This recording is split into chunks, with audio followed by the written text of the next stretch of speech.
Ruang kolaborasi, pengambilan keputusan berbasis nilai-nilai kebajikan sebagai pemimpin. Kami berasal dari kelompok 3 beranggotakan saya Rindi Andika, Lailatus Saada, Nurul Azizatul Amalia dan Ibu Fasilitator kami Siti Asyah serta Bu Marlin Waisa sebagai pengajar praktik kami. Pada tugas kolaborasi ini dalam pengambilan keputusan berbasis nilai-nilai kebajikan sebagai pemimpin dengan mengacu pada kasus. Pengalaman saya adalah ketika harus memberi nilai kepada murid yang sering tidak masuk sekolah karena hafalannya belum tuntas. Kebetulan sekolah saya berada di bawah naungan pesantren yang fokus untuk menghafal Al-Quran. Di mana kebijakan dari pesantren, jika santri atau murid tersebut belum setor atau tidak lancar saat dites hafalannya maka mereka tidak diizinkan untuk sekolah. Hal ini tentu membuat para guru dilema. Di satu sisi guru harus memastikan semua nilai di sekolah terpenuhi dan di satu sisi harus mengikuti kebijakan yang dibuat oleh pesantren yang memang menjadikan hafalan Al-Quran yang paling utama. Menghadapi situasi tersebut, maka keputusan yang dapat diambil adalah guru harus memberi pendampingan ekstra saat murid tersebut sudah diizinkan untuk sekolah kembali dan mengadakan susulan untuk memenuhi tugas-tugas yang tertinggal. Dalam analisis kasus terdapat 3 analisis, 1 paradigma dilema etika, 2 prinsip dilema etika dan 9 langkah pengambilan dan pengujian keputusan. Paradigma apa yang digunakan dalam studi kasus pilihan? Yaitu paradigma rasa keadilan lawan rasa kasihan. Dilema etika terjadi saat guru harus memastikan bahwa setiap anak menyelesaikan tugas dan tanggung jawabnya sebagai murid dan nilai pun terpenuhi karena ada rasa kasihan khawatir jika murid tersebut naik kelas bersyarat tinggal kelas nantinya sebab nilai yang masih belum terpenuhi. Prinsip mana yang mendasari pilihan pengambilan keputusan yang diambil? Prinsip berpikir berbasis rasa peduli, care-based thinking. Prinsip berpikir berbasis rasa peduli dipilih karena bertujuan untuk memberikan kesempatan kepada murid agar dapat memenuhi tugas dan tanggung jawabnya sebagai murid untuk memenuhi nilai yang masih kosong dengan pemberian bimbingan ekstra dari guru. 9 tahapan pengambilan dan pengujian keputusan, mengenali nilai-nilai yang bertentangan. Nilai-nilai yang bertentangan adalah nilai keadilan dan empati. Pihak yayasan memiliki aturan tersendiri terkait murid yang belum lancar hafalannya. Guru berhak meminta tugas dan tanggung jawab seorang murid sehingga nilai dapat terpenuhi. Menentukan siapa yang terlibat dalam situasi ini. Yang terlibat dalam situasi tersebut adalah yayasan, kepala sekolah, guru, murid. Kumpulkan fakta-fakta yang relevan dalam situasi ini. Kebijakan dari pesantren, jika santri atau murid tersebut belum setor atau tidak lancar saat dites hafalannya maka mereka tidak diizinkan untuk sekolah. Guru harus memastikan semua nilai di sekolah terpenuhi. Guru harus mengikuti kebijakan yang dibuat oleh pesantren yang memang menjadikan hafalan Al-Quran yang paling utama.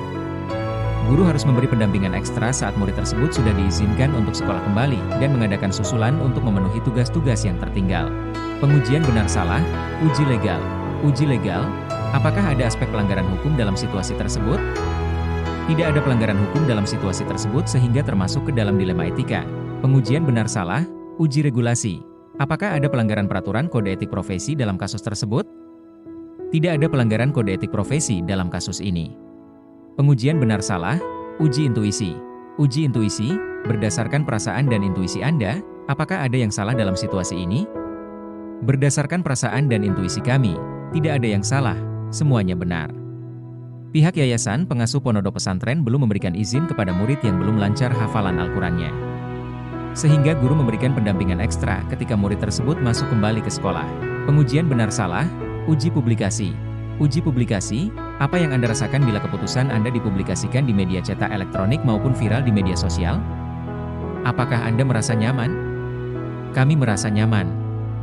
Kami berpikir hal tersebut adalah hal yang lumrah terjadi dan kami berpikir positif bahwa adanya keputusan yang diambil berdasarkan data yang konkret sebagai penguatan argumen. Kami juga siap untuk melakukan uji publikasi mengenai kondisi tersebut. Uji panutan idola. Kira-kira, apa keputusan yang akan diambil oleh panutan idola Anda dalam situasi ini? Keputusan yang akan diambil adalah menggali informasi dengan segitiga restitusi. Berkomunikasi dengan pihak yayasan, kepala sekolah dan rekan guru yang lain. Memberi kesempatan kepada murid tersebut untuk melengkapi tugas dan tanggung jawab sebagai murid. Pengujian paradigma benar lawan benar. Dalam pengujian benar lawan benar paradigma yang sesuai dengan situasi tersebut adalah rasa keadilan lawan rasa kasihan, justice versus mercy, melakukan prinsip resolusi, dari 3 prinsip penyelesaian dilema, prinsip yang digunakan adalah berpikir berbasis rasa peduli, care-based thinking. Hal tersebut dilakukan karena memberikan kesempatan kepada murid untuk dapat menyelesaikan tugas dan tanggung jawabnya sebagai murid sehingga wajib belajar 12 tahun dan hafalan. Investigasi opsi trilema, menganalisa data murid tersebut di kelas 7 serta perilaku murid tersebut ketika di pesantren, memberikan perlakuan khusus seperti bimbingan ekstra kepada murid agar tugas dan nilai dapat terpenuhi. Buat keputusan. Keputusan yang dapat diambil adalah guru harus memberi pendampingan ekstra saat murid tersebut sudah diizinkan untuk sekolah kembali dan mengadakan susulan untuk memenuhi tugas-tugas yang tertinggal. Dan guru memberikan nilai sesuai KKM. Sehingga bisa meminimalisir ketidakadilan yang dirasakan oleh murid lain. Berdasarkan kondisi dan kebijakan yang dibuat oleh pesantren di mana hafalan Al-Quran menjadi yang utama, maka pihak sekolah perlu mengambil keputusan yang berpihak pada murid, yaitu guru perlu memberi kesempatan murid untuk melengkapi tugas-tugasnya.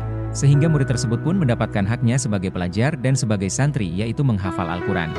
Tahapan pengambilan dan pengujian terhadap studi kasus pilihan, apakah telah tepat atau belum? Sudah tepat? Mengapa? Karena berlandaskan empati dan keberpihakan kepada murid. Masihkah ada pertanyaan-pertanyaan lanjutan dalam benak? Apakah pilihan pengambilan keputusan ini telah tepat? Sudah tidak ada pertanyaan karena sudah melalui tahapan pengujian. Inilah hasil diskusi dan kolaborasi dari kelompok kami. Semoga menginspirasi. Salam guru penggerak.